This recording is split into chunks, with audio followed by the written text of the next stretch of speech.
ರಾತ್ರಿಯ ಸಮಯದಲ್ಲಂತೂ ಶ್ರೀ ಪುತ್ತೂರು ಮಹಾಲಿಂಗೇಶ್ವರ ದೇವರ ಸಂತೆಗದ್ದೆ ಲೈಟಿಂಗ್ಸ್ ಇಂದಾಗಿ ಅದ್ಭುತವಾಗಿ ಕಾಣಿಸ್ತಾ ಇದೆ. ಹಾಯ್ ಫ್ರೆಂಡ್ಸ್, ನಮಸ್ತೆ, welcome back to Aadya Bhat YouTube channel. ನಾವಿವತ್ತು ಪುತ್ತೂರಿನ ಶ್ರೀ ಮಹಾಲಿಂಗೇಶ್ವರ ದೇವರ ಸನ್ನಿಧಾನಕ್ಕೆ ಹೋಗ್ತಾ ಇದ್ದೇವೆ.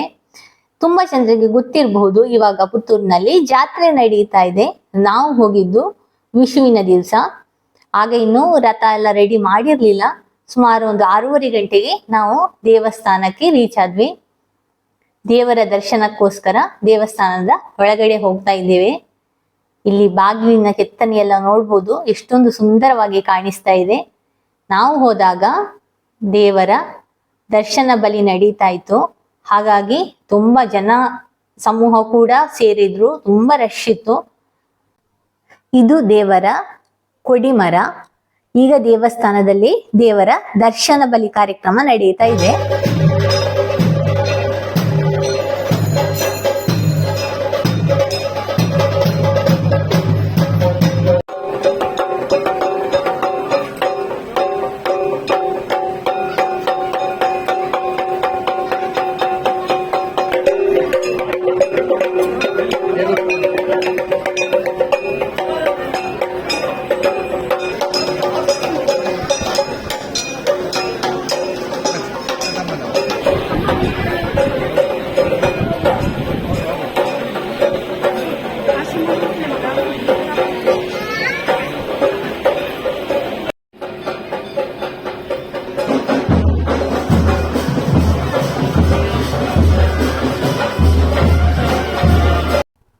ಇದು ದೇವಸ್ಥಾನದ ಹೊರಾಂಗಣ. ಇನ್ನು ಇಲ್ಲಿ ದೇವರ ದರ್ಶನ ಬಲಿ ಕಾರ್ಯಕ್ರಮ ನಡೆಯಲಿಕ್ಕಿದೆ. ಹಾಗಾಗಿ ಜನರೆಲ್ಲ ಇಲ್ಲಿ ಕಾಯ್ತಾ ಇದ್ದಾರೆ. ನಾವು ದೇವರ ದರ್ಶನವನ್ನ ಪಡೆದು ದೇವಸ್ಥಾನದಿಂದ ಹೊರಗಡೆ ಬಂದ್ವಿ. ಆದ್ಯ ಇಲ್ಲಿ ವರ್ಚುವಲ್ ರಿಯಾಲಿಟಿ ಗೇಮ್ ಅನ್ನ ಆಟ ಆಡ್ತಾ ಇದ್ದಾಳೆ. ಟೋಟಲ್ 8 ಮಿನಿಟ್ಸ್ ಇರುತ್ತೆ ಈ ಗೇಮ್. ಇಲ್ಲಿ ಕೊಟ್ಟಿರುವಂತಹ ಯಾವುದೇ ಥೀಮ್ ಅನ್ನು ಬೇಕಿದ್ರು ನಾವು ಸಿಲೆಕ್ಟ್ ಮಾಡ್ಕೊಳ್ಬಹುದು. ನಾವು ಸ್ಪೇಸ್ ಅನ್ನುವಂತಹ ಥೀಮ್ ಅನ್ನ ಸಿಲೆಕ್ಟ್ ಮಾಡ್ಕೊಂಡಿದ್ದೇವೆ. 8 ಮಿನಿಟ್ಸಿಗೆ 100 rupees ಚಾರ್ಜ್ ಆಗುತ್ತೆ. ಎಂತ ಇದ್ರಲ್ಲಿ ಹೇಳು ಅಂದ್ರೆ ಸ್ಟೋರಿ.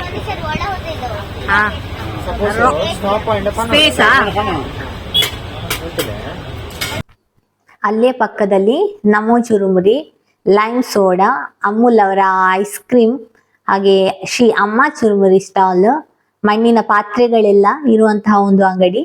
250 rupeesಗೆ ಕುರ್ತಾ ಟಾಪ್ಸ್ ಹಾಗೆ ವಿವಿಧ ಡ್ರೆಸ್ ಗಳೆಲ್ಲ ಇರುವಂತಹ ಒಂದು ಅಂಗಡಿ ಇತ್ತು. ಶ್ರೀ ಮಹಾಲಿಂಗೇಶ್ವರ ಅವರ ತಾಜಾ ಕಬ್ಬಿನ ಹಾಲಿನ ಅಂಗಡಿ ಕೂಡ ಇತ್ತು. ಇವರು ರಾಮಕುಂಜದಲ್ಲಿ ಕಲಿತಾ ಇದ್ದಾಗ ನನ್ನ ಹಸ್ಬೆಂಡ್ಗೆ ಪ್ರೊಫೆಸರ್ ಆಗಿದ್ರು. ಅವರು ಹಾಗೆ ಅವರ ಮಿಸ್ಸಸ್ ಜೊತೆ ಮಾತನಾಡಿ ತುಂಬಾನೇ ಖುಷಿ ಆಯ್ತು. ಅಲ್ಲೇ ಮುಂದೆ ಶ್ರೀ ಮಹಾಲಿಂಗೇಶ್ವರ ಅವರ gobi stall, lemon soda, Mysuru gobi manchurian ಅಂಗಡಿ ಕೂಡ ಇತ್ತು. ರೋಟರಿ ಕ್ಲಬ್ ಪುತ್ತೂರ್ನವರು ಪ್ರಪ್ರಥಮ ಬಾರಿಗೆ ಜಾತ್ರೆ ಪ್ರಯುಕ್ತ ಪುತ್ತೂರ್ನಲ್ಲಿ ವ್ಯವಹಾರ ಮೇಳವನ್ನು ಕೂಡ ಏರ್ಪಡಿಸಿದ್ರು. ಉಚಿತ ಪ್ರವೇಶ ಕೂಡ ಇತ್ತು. ಆದ್ರೆ ಸ್ವಲ್ಪ ಮಳೆ ಹನಿತಾ ಇತ್ತು. ಜೋರಾಗಿ ಮಳೆ ಬಂದ್ರೆ ಉಳಿದ ಆಟಗಳನ್ನೆಲ್ಲ ಆಡ್ಲಿಕ್ಕೆ ಅದೇನಿಗೆ ಸಾಧ್ಯ ಆಗ್ಲಿಕ್ಕಿಲ್ಲ ಅಂತ ಹೇಳಿ ನಾವು ಅಲ್ಲಿಗೆ ಹೋಗ್ಲಿಲ್ಲ. ಅಲ್ಲೇ ಪಕ್ಕದಲ್ಲಿ ಮಾದವಣ್ಣನ ಚುರುಮುರಿ ಅಂಗಡಿ ಕಾಣಿಸ್ತು. ತುಂಬಾ ಟೇಸ್ಟಿಯಾಗಿ ಕ್ಲೀನ್ ಆಗಿ ಇವರು ಚುರುಮುರಿಯನ್ನ ಮಾಡ್ಕೊಡ್ತಾರೆ. ವಿಟ್ಲ ಜಾತ್ರೆಯಲ್ಲಿ ಇವರು ಮಾಡುವಂತಹ ಚುರುಮುರಿ ತುಂಬಾನೇ ಫೇಮಸ್. ಲಾಸ್ಟ್ ಇಯರ್ ಇವರು ಪುತ್ತೂರು ಜಾತ್ರೆಗೆ ಬಂದಿರ್ಲಿಲ್ಲ. ಅವರು ಮಾಡಿರುವಂತಹ ಚುರುಮುರಿಯನ್ನ ತಿಂದು ಮುಂದೆ ಹೋದ್ವಿ.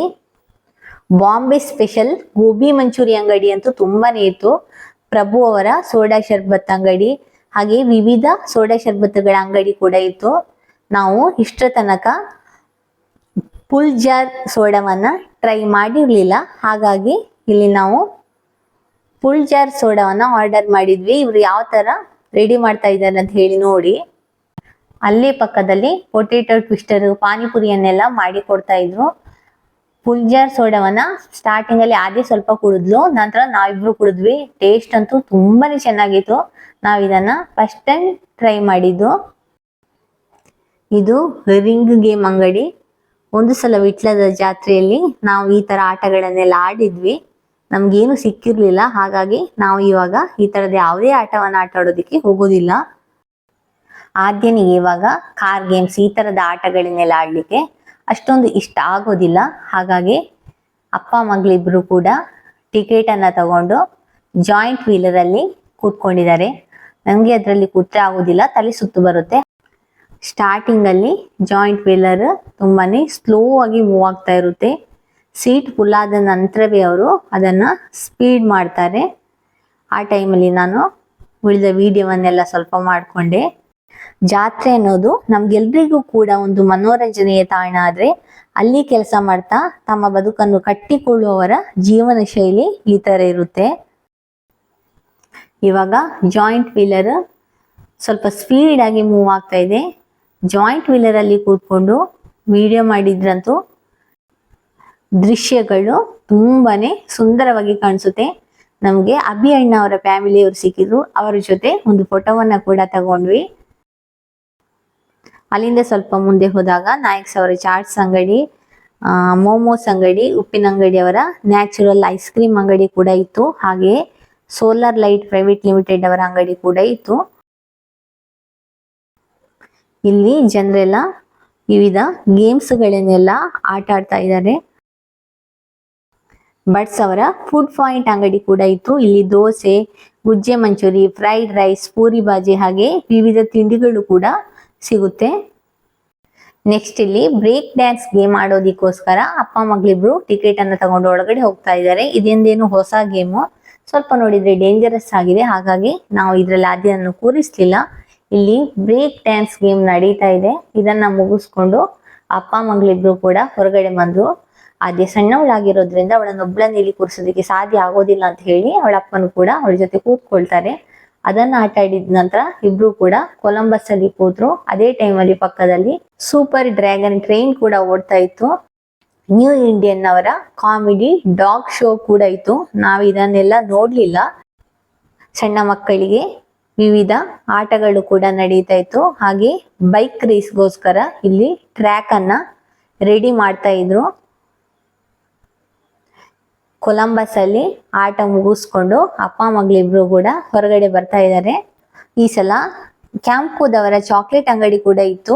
100 ರುಪೀಸ್ ಗಿಫ್ಟ್ ಪ್ಯಾಕ್ ಪರ್ಚೇಸ್ ಮಾಡಿದ್ರೆ 20 ರುಪೀಸ್ ಚಾಕ್ಲೇಟ್ ಫ್ರೀ ಆಗಿ ಕೊಡ್ತಾ ಇದ್ರು. ಹಾಗೆ ವಿವಿಧ ಅಂಗಡಿಗಳು ಕೂಡ ಬಂದಿತ್ತು.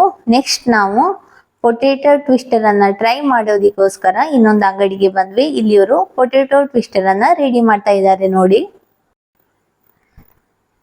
ಪೊಟೇಟೊ ಟ್ವಿಸ್ಟರ್ ಅನ್ನ ತಿಂದ ನಂತರ ಅಲ್ಲೇ ಪಕ್ಕದಲ್ಲಿರುವಂತಹ ಆಟ ಸಾಮಾನಿನ ಅಂಗಡಿಗಳನ್ನೆಲ್ಲ ನೋಡ್ಕೊಂಡು ಮುಂದೆ ಹೋದ್ವಿ. ಆ ದಿನ್ಗೆ ಪೊಟೇಟೊ ಟ್ವಿಸ್ಟರ್ ಸ್ವಲ್ಪ ಖಾರ ಆಗಿತ್ತು, ಹಾಗಾಗಿ ಅಲ್ಲೇ ಪಕ್ಕದಲ್ಲಿ ಇರುವಂತಹ ಐಡಿಯಲ್ ಐಸ್ ಕ್ರೀಮ್ ಅಂಗಡಿಯಿಂದ ಐಸ್ ಕ್ರೀಮ್ ಅನ್ನ ತಗೊಂಡ್ವಿ. ಅದೇಲೆ ಚಕೋಬಾರ್ ಅನ್ನ ಟೇಸ್ಟ್ ಮಾಡ್ತಾ ಇದ್ದಾನೆ.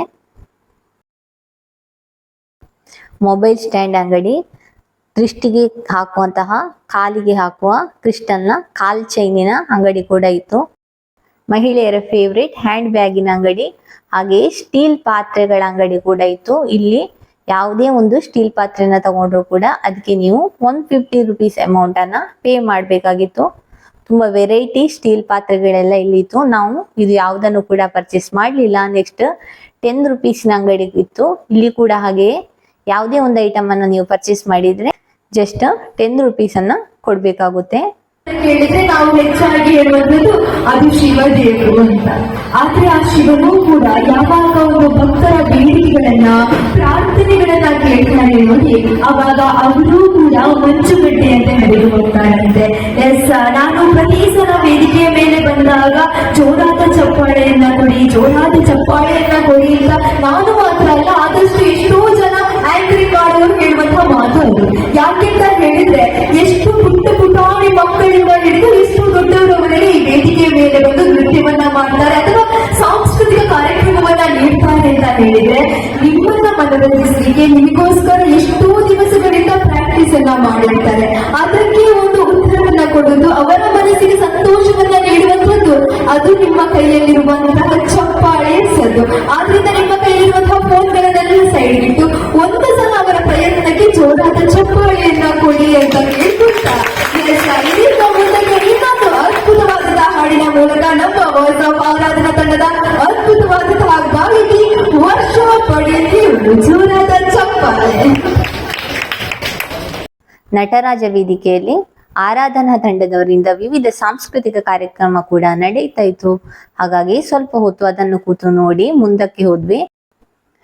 ಪುತ್ತೂರ್ದ ಮುತ್ತು, ಚುರುಮುರಿ ಅಂಗಡಿ, ಹಾಗೆ ಲೈಮ್ ಸೋಡದ ಅಂಗಡಿ, ಜೊತೆಗೆ ನಮ್ಮ ಊರದ ಬೊಂಡದ ಮಿಲ್ಕ್ ಶೇಕ್ ಅಂಗಡಿ ಕೂಡ ಇತ್ತು. ನಮ್ಗೆ ಆಲ್ರೆಡಿ ಹೊಟ್ಟೆ ತುಂಬಿರೋದ್ರಿಂದ ನಾವು ಯಾವ್ದನ್ನು ಕೂಡ ಮತ್ತೆ ಪುನಃ ಟೇಸ್ಟ್ ಮಾಡ್ಲಿಕ್ಕೆ ಹೋಗ್ಲಿಲ್ಲ.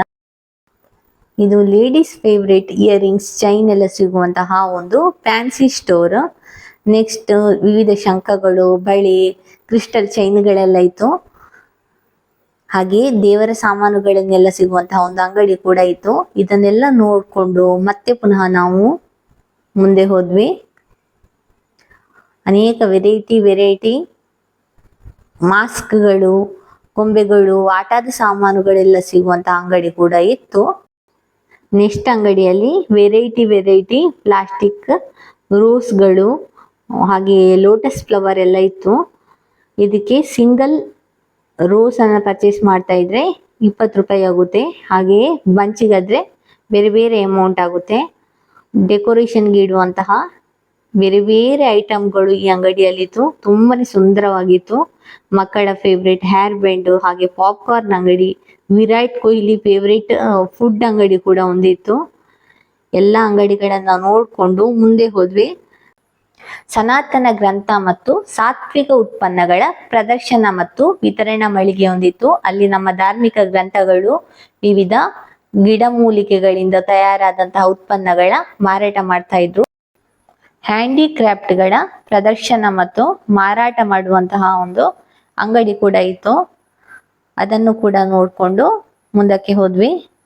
ಇಲ್ಲಿ ಮಕ್ಕಳ ಫೇವ್ರೇಟ್ ಆಟ ಸಾಮಾನುಗಳಾಗಿರ್ಬೋದು, ವಿವಿಧ ವೆರೈಟಿ ವೇಲ್ಗಳು, ಬ್ಯಾಗ್ಗಳು, ವಾಚ್ ಐಟಮ್ಗಳು, ಜೊತೆಗೆ ಮೊಬೈಲ್ ಕವರ್ಸ್, ಹಾಗೆ ವಿವಿಧ ಪಾತ್ರ ಸಾಮಾನುಗಳು, ಹಾಗೆ ಫ್ಯಾನ್ಸಿ ಐಟಮ್ಸ್ಗಳು ಎಲ್ಲವೂ ಸಿಗುವಂತಹ ವೆರೈಟಿ ಅಂಗಡಿಗಳು ಈ ಸಲ ಜಾತ್ರೆಗೆ ಬಂದಿತ್ತು. ಇಲ್ಲಿ ಒಬ್ರು ತಾತ ಕೂತ್ಕೊಂಡು ಕೀಪಂಚನ್ನ ಮಾಡ್ತಾ ಇದ್ರು.